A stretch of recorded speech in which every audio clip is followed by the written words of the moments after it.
As a small business owner, do you know that mistakes are being made? Are you aware that improvements are needed and you're ready to take action?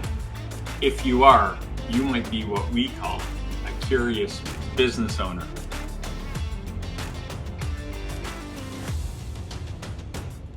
Welcome to the KeyHire Small Business Podcast. I'm your host, Corey Harlock, creator of KeyHire Solutions, where we help businesses grow with our talent. Before we dive into our topic today, I want to ask you to do us a favor. We make these podcasts for small business owners and for you. And if you could help us out by subscribing or liking or following the podcast, or if you're watching us on YouTube, we would appreciate that. Help us spread the word. Share these episodes with other business owners you know might find them valuable. And if you find the content valuable yourself, leave us a comment, or better yet, send us a message and let us know what topics you would like us to cover. Also, connect with me personally on LinkedIn. I would love to connect with you. Just search up Corey Harlock. I'm the only one on there, I think, or just look for this face and hit the button to connect with me, and I will gladly accept that connection. So let's dive in. We're in the third part of our 4-part series on the key owner stages. That's a proprietary sequence within the KeyHire brand. And these are stages that our owners go through, not financial stages, not sales, nothing to do with growth. It's more around the business owner's mindset and how they're feeling about the business, and often what's going on inside that business that's making them feel that way.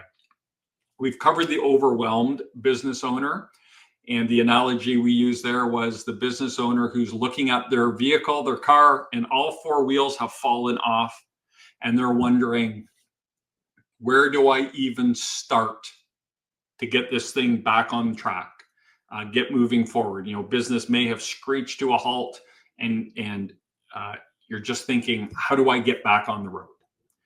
Then we did the unsure business owner, and that business owner has what we call wobbly wheels. So they're going down the road, business is moving forward, but it's a very bumpy ride. And the faster you go and the further you go and the more business increases, the worse that ride's going to get. They know they have a problem, but they were looking for someone to come in and diagnose that problem, right? Where the overwhelmed business owner wants fast relief. Just help me get someone in here so I can make a change. The unsure business owner is looking for diagnosis. Help me figure out what's wrong. Well, today we're on the curious business owner, and the curious business owner, we call them, they have what we call in the car analogy, a squeaky wheel. So your car's going just fine. You're going down the road, but you hear the wheel is squeaking. You can point to that wheel and you can say, I know that's where my problem is. I want to fix that problem, but I'm not sure how I can fix that. So you're looking for options. What are my options to fix this wheel? And that's what we're going to talk about today. So if you're a curious business owner, as we mentioned, you know you have a problem. You're ambitious. You have some good leadership in your business. You have some competent people. You need to make a change, but you're not quite sure what route to take or what changes we need to make. You're starting to think that your organization and the demands of the business might be outgrowing some of your leadership. You're unsure how much further you can stretch them. You're starting to wonder about maybe a specific or 2 specific leaders thinking, I see a problem coming, or we're currently just in it. They're not delivering like they used to. You're probably concerned that, man, if I wait too long, if we get that next big account, if we get that next big sale, if we get that next big contract, is it going to put me underwater? Do I have the right people in the right place? Things are fine now, but what happens if we get that next big sale? you're probably reading a lot of books, asking a lot of people. If you belong to a Vistage group or an organization, you're probably starting to talk to a lot of people and say, hey, I think I have a problem. Have you ever experienced this? What have you done in the past? What could I do? Maybe you're reading some books on recruiting or leadership or mentoring or training or performance, whatever it could be. So you're starting to physically go through this. How can I fix this problem? And you're not laying awake at night, but you're starting to wonder, man, I'm going to need to make a move here pretty quickly. This curious business owner is running you're running an effective business, and you have one, maybe two people that are reliable and you can count on. You might have a person or two in your organization that used to be reliable and could count on, but there's some cracks in the armor that are showing. You're starting to see some balls that have missed. Maybe you got a call from an angry customer out of the blue, and this person that you've trusted dropped the ball when they never had done it before. And it has you wondering what's going on here. Maybe that leader in your department who has always delivered, when mistakes are coming up, they're not taking any accountability and they're pointing a finger or saying, well, yeah, that kind of happened, but it wasn't really our fault. I think someone else did something and maybe it was them. And if they were doing their job, that wouldn't happen. You're starting to hear some excuses. It's not blatant. There's still a level of competency there, but you understand, again, if you put a big push on, you're really going to stress some leaders in your organization, and you're wondering if they're going to stand up to the pressure. Owners in the curious stage of the key owner stages, I often say they have gone through a process where they have redefined what a good leader looks like in their business. Now, when we work with a business owner and we get them at the overwhelmed stage or the unsure stage, and we bring a professional leader into their business that's able to execute at a high level and really take pressure out of that tire, take some weight off their shoulders, allow them to feel good about an area of their business where I'm just going to trust them to do what they do because they know a whole lot more about it than I do. They often redefine what a good leader looks like. And the transition we see from an overwhelmed or an unsure business owner to curious might sound like this. Wow, that leader that we just brought into our business is really good. What would happen if we did that in some of our other departments, brought people in with that skill level? So what you could be seeing in your business as well is you might have a really strong leader who's very strategic and pushing new initiatives and new ideas that you understand could really benefit your business. Then you have some legacy employees or some people that you've promoted up that have been great workers. And we always want to stress this. These aren't bad people trying to hurt your business, but they've been good workers, good soldiers for you, people that you've promoted up, have always been there. They've been on time. They've worked the extra hours. They've helped you build the business. Or in the case of a second or third gen owner, they are legacy employees that your aunt, your uncle, your parents, whoever handed this business down to you, they hired them years ago and they're family friends and you grew up knowing them potentially. They could have been at your family barbecues. I don't know, but they could be a legacy employee and you're starting to see them push back. So you have a leader with a lot of capacity, right? We always talk about the three elements of a good leader. We want to make sure we bring in the right experience, the right culture, and someone with capacity. So someone who's coming in with ideas to build process, procedure, whatever it is to push your business forward. And you're seeing some of these other leaders who are resisting that. And they're They might be outright, that will never work here. That would be a sure sign of someone who is lacking the capacity and feeling a little uneasy in their role. But they might be trying to poke holes in it, or they might go along with it and not execute on all of the things they're supposed to, so they can say, I knew it wouldn't work. This is kind of where we are with the unsure owner, or sorry, the curious owner. So you've seen good leadership. You have some good leadership in your business, and you're starting to understand that, some of these people might have more jam, more capacity, more experience than some of my other people. And we're seeing a bit of a chasm between the two of them. And you're wondering, can I level up these people that are lagging at this point now? These great people that have been with me a long time but are now lagging and might be a constraint in my business. Can we level them up? And that's why you're maybe talking to people. How do I get them the experience they need? How do I get them on board? And at a point, you're going to figure out that they might not be the people you need to get you where you want to go. We talk about it all the time.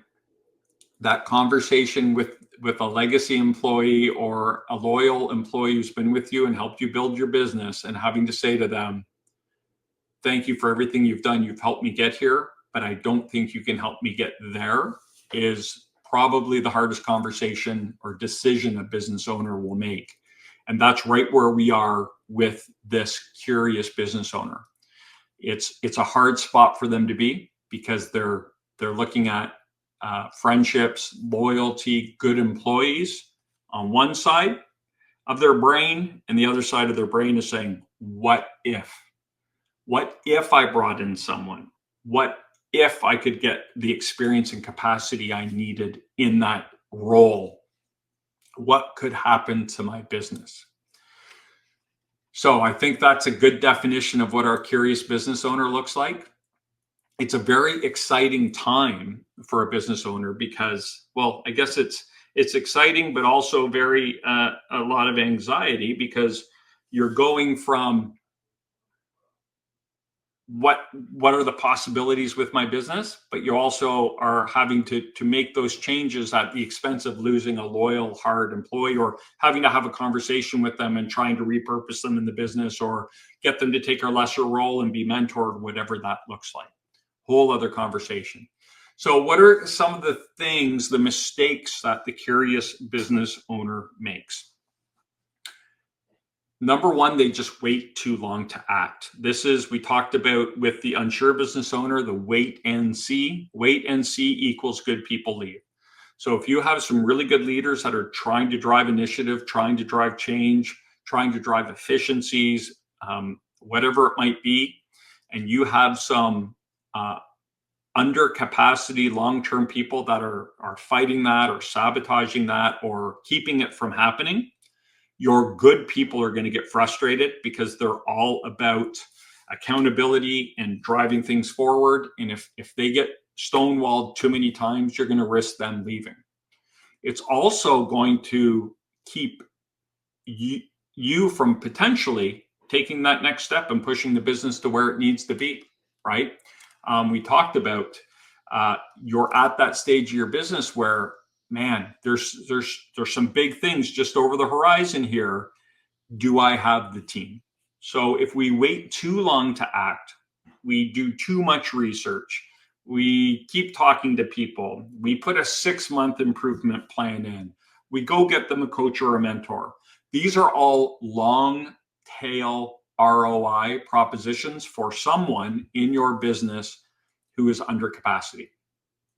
It's very hard to add experience and capacity to someone who the busiest operation they've ever worked in is your operation today. If they've not worked in any other businesses, similar or different from yours, that are larger, and they've not supervised or managed people or processes before, if they've kind of grown up in your business and you're trying to add experience and capacity to them, it can be done, It's difficult, but it takes a long time. And that's when you would go get a coach, and they're going to coach them through this, and they're going to talk once a week, and they're going to give them some small things to do. Or you're going to mentor them, right? We're going to meet every week and we're going to talk about this. Well, that's time you have to invest in that. That's not going to resolve itself quickly.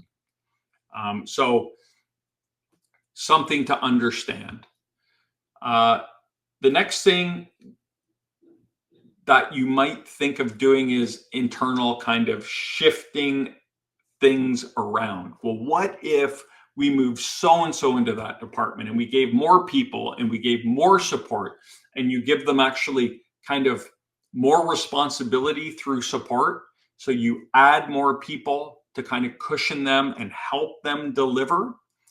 If they lack the leadership and if they lack the experience and the capacity, those are more responsibilities they have that they're going to have a hard time delivering on.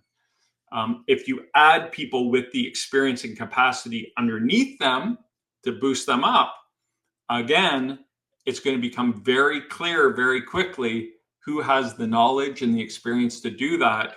And then you're going to get this person who is feeling like they need to reject all the good ideas, because if someone below them is bringing all the ideas and driving their department forward, they're going to feel very vulnerable. And we need to and that's just not a recipe for success within that department. It's going to cause turbulence. Now you're going to have kind of competing forces against each other. People might take sides. They're going to try to sabotage. They got to protect their reputation. You have someone underneath who can do the job. Now they're frustrated. Who's going to leave? Now we go back to the let's not wait too long. Because what I will tell you in that situation is the majority of the time, the person you really want to stay, who has what you need, if they're in this position where they're banging up against it for too long, they're the ones who leave. I go back to my days in the restaurant. I used to be a hospitality guy in a previous life, and we would go through a really busy season. And the whole thing was like, let's just get through Christmas or whatever it was. And as soon as that busy season ended, you had a couple people that you just knew you had to get rid of. And the day you were going to go in and make those changes, your best person would come before you could do anything, and they would resign. And that would now I'm stuck. Now I'm like, I can't afford to lose those people. I just lost 40 hours a week, and in hospitality, you run very tight labor. So I was like, okay, well, I just lost my best full-timer, and now I got two really bad full-timers, but they just became more valuable to me because I'm down a person, right? So that's what can happen if we wait too long. But we can create that problem by trying to solve the problem within, by pumping this person up and giving them the resources we think they need, versus having the honest conversation saying, maybe we need to bring someone in over top of you. You've done great for me, and I want you to be with our business a long, long time. But let's bring someone in over top of you who has a bunch of experience and capacity, and they can train and mentor you right in this role. And that's the right way to do it, versus getting a coach or having someone try to work with them. It's just bringing someone over top of them, a professional leader. But it takes some real strong communication on the other side if you want to salvage this person. Right. The other opportunity is to move them somewhere else in the business. The third opportunity is to say, hey, if you're not happy with this decision, and I understand why you might be unhappy, and you want to leave, I'll help you go wherever you want to go. I will help you make that move because you've helped me. Please let me help you. Those are kind of the three options you're going to face when you kind of get into this mucky area. So number one, we act too long. Number two, we try to solve this issue internally by giving them those resources and waiting it out. And then the number three mistake we do is overvalue that loyalty. And we talk a lot about this, like, this person's been with me. I don't want to, they helped me when times were tough. I don't want to do anything to them. They deserve more. And again, that goes back to this conversation where, yes, we run a business, and yes, relationships are critical. But when the relationship is the constraint, that's where it gets really hard. And this is where we get into our conversation of the three options. Hey, you're struggling in your department. I can see it. I'm sure it's no fun for you either. You're probably going home and having some sleepless nights. Your stress can't be good. I want to help you. Here are our three options to help you. Let me go hire in. If you're a manager, let me go in and hire a director over top of you to mentor you and skill you up so you can be with me a long time and continue to grow in our company and be an important piece. If I were to bring in a director, I fully understand that you wouldn't want to work in that department. So what other departments can we put you into where we can utilize your skill and experience in our business? Or number three, if you just want to get out of Dodge and you want to leave, that's not my ideal scenario. I'd love for you to stay, but I totally understand if that's what you want. And I support you in that. So let me help you. Tell me what you have going on. If you want to use me as a reference, if you want me to make calls, I will gladly do that for you. So those are your kind of three options when it comes to overvaluing loyalty. Another mistake that we make is sometimes the people we're loyal to are what we call overvalued assets within a business. And what I mean by that is we have someone who maybe starts in the shop. They show up on time. They're responsible. We ask them to train some people. They do a good job. So we make them a supervisor, then our manager, we fire them or they quit. We're in a pinch and we're like, well, this person has shown up and they've shown good leadership. Let's make them the manager. So we do that. Now they're the manager and they're doing an okay job, but they've risen really far, really fast. And we're really getting to the Peter principle, right? Everyone rises to the level of their own incompetence. And we see they're struggling or we're putting a lot of responsibility on them. So we give them some big pay raises.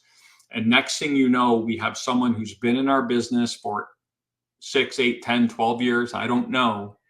And for argument's sake, let's say as an operations manager, they're making $100,000. But if we were going to go in and look objectively at their experience and what they've done and put a value on what they're really worth on the open market, they might be worth $65,000 to $75,000 a year. Another company would probably pay $75,000 to have them come in and be a supervisor because they don't really have, let's for argument's sake say that they have no safety, they have no quality, they have no lean training, all the things that a competitor might be looking for and the things that might be holding you back, ironically. So they're overvalued assets, which gets into the next mistake, which is overpaying. So we look at these people and we say, well, heck, they're making $100K. If we need to bring someone in over them, maybe we need to pay $150,000, $200,000. Then we go back to the three big mistakes small business owners make when they hire. They don't clearly define the role. They hire for current revenue and they don't have a repeatable, thorough process. So we go out and we hire this big ticket item. We put them over top of this person. We hire the wrong person. They can't deliver. Now that person's frustrated, but in their mind, they also know they're more valuable. So now we fire that other person. We give them a raise. We promote them and we keep promoting this problem, this constraint up through the business. So that's another mistake we can make is not vetting and hiring the right person to coach and mentor this individual to get this right. So those are kind of some of the mistakes that you might make as a curious business owner as you're trying to navigate the challenges within your business. So let's get into some solutions. The first thing you need to do, and whether it's you or someone from the outside, is you need someone to come in and do an audit of your talent, your talent gaps and your talent constraints, and be able to look at you and say, here are your strong leaders, here are your mid leaders, and here are your weak leaders. Here are the people driving your business. Here are the people that are along for the ride, and here are the people that are going to hold you back or are holding you back and will continue to hold you back. You need a non-biased third party to be able to do that, because when we're dealing with small business, long-term employees, loyal people, legacy people, it's really hard to separate that and do it. So find someone who can do that for you. The next thing we need to do is clearly define this role that we need to bring in. So as an example, if we have someone who is an operations manager and they're failing, and we need to push our business forward because there's some big increases, some big wins over the horizon, and our current process and procedure is struggling to keep up with current levels, we're going to need to inject some experience and capacity into our business. So we want to clearly define that. If you're a $10 million a year business, we don't want to hire a director of operations from a $10 million a year business. We want to hire a director of operations from a $50 million a year business. So we can hire someone to run your $50 million a year business, currently doing 10. And that's a mind shift you need to make. When you're hiring these new leaders into your business, I want you to look at your 3 or 5 year goal and hire people for that revenue level and say, hey, our goal is to get 50. We're currently doing 10, but we need your experience and capacity to drive the change, to drive the initiatives, to create the process and procedure for us to get there. So we want to clearly define that role. What are we trying to hire for, and find those key skills. Operations is an easy one. If you don't have anyone who understands lean, we want to get that in there because that's an efficiency driver, and it's all about removing constraints in your operation. We want to get safety. As you get bigger, your machinery gets bigger. If you're currently using hand trucks, and as you get bigger, you're going to go to forklifts, you need safety because people who get hit by a hand truck go home after their shift. People who get hit by a forklift sometimes don't. And that's a big concern that you want to look at. So quality is another one, someone who understands how to put quality programs in, because as we get bigger and we get bigger accounts and bigger clients and bigger contracts, there are going to be more requirements of us to check a lot of boxes for these guys so we can do business with them. And then we want to make sure that so once we've defined the role and we know what it is and we know the experience and capacity we look for, then we want to go and do a comp analysis. We want to understand what the market looks like for this individual. A lot of business owners will say, yeah, I want a director of operations and I'm going to pay $120,000 for that. And that's fine. You can pay whatever you want to pay. But the market will tell you if they want your offer or not. And if you're below market and you're expecting all of these things, no one's going to accept your offer. So that's one thing we're really big on, and we call them the 7 candidate driver analysis. And we want you to understand through a thorough comp analysis, what is the market saying this person should cost you? But we also want to understand, there are 7 pieces that we can negotiate when we bring someone in, especially in a leadership role, and they're real simple. Title, salary, incentive, benefits, 401k, schedule, and PTO. Those are the 7. Let me do this. Those are the 7 that you can negotiate. So we want to be clear where we stand on those, because a lot of challenges a small business owner might face is one of them. If they're coming from a larger company, they might have a stronger benefits package. And what you don't want to do is lose a candidate over $5,000 or whatever it is, because the discrepancy in the benefits will take away the raise you're offering them. And let me kind of give you an example of what I mean. Someone's currently making $130,000 and you say, well, we'll offer you $140,000. And they say, wow, that's great. That's a nice increase. I'm really excited about that. Then when you send them your benefits, they do the analysis and they go, well, your benefits are $500 a month more than my current benefits. So it's $6,000 out of their jeans. Now it's a $4,000 raise. And is $4,000 worth someone leaving a company they know, kind of like and trust, to join a company they don't know, they like, but they don't have any trust in you yet? So when we do this candidate driver analysis, we always want to make sure the offer we're putting out there is competitive across all the lines. And once we understand where they are, we understand where we are, we can craft that offer and we can do all kinds of cool stuff to make sure we land that offer. But we want to make sure if we're going to go into the market and look for someone, a professional leader in a competitive market, which we are in and will continue to be in, we want to make sure what our offering is the right offering. So we've addressed we don't clearly define the role and we hire for future needs. The third mistake we make is we don't have the right hiring plan. And if we're going to bring in a professional leader, we need to have a professional hiring plan and interview process to put these people through. Our reputation is our best recruiting tool. And if we put someone through an amazing hiring process, that will help earn their trust and get them excited about the opportunity. And so what we talk about in our hiring process is we always want to have the same people involved. So we want to create that baseline, same people asking the same questions in the same order. So when we debrief, we are comparing apples to apples.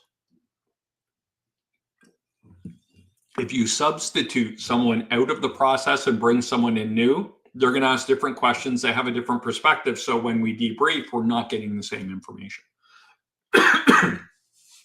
The other thing is we just want to have a considerate process, which is really, really important. Can't be bringing these people back 2, 3, 4 times. We need to make sure it's dialed in. We're maximizing time. We're being efficient and exhaustive, and we're being considerate of what we're asking the other people to do.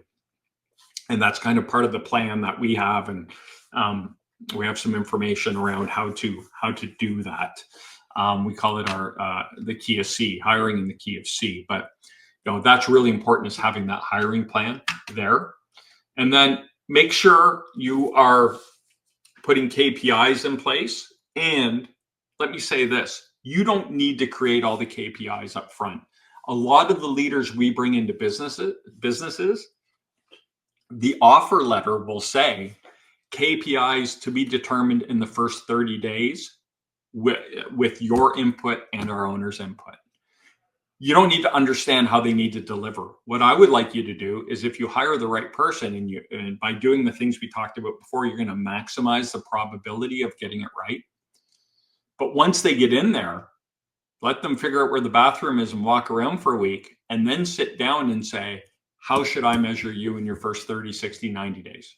If they're a pro, they're going to say, in my first 30 days, I better accomplish this stuff. In my first 60 and 90. Now, you have the right. You don't have to listen to everything they say, and you can negotiate back and forth. But these are professional leaders. Let them do what they do. They'll tell you how you should measure them and if they're being successful. And I'll share a quick story with you about that. And I've told the story a number of times, but I brought in an operations manager to a warehouse distribution company a number of years ago. He's still there, by the way. I think it's like 5 or 6 years ago. But I asked the owner, how's the new ops person doing? And the owner said, I think they're doing okay, but I really think they're focused on the wrong stuff.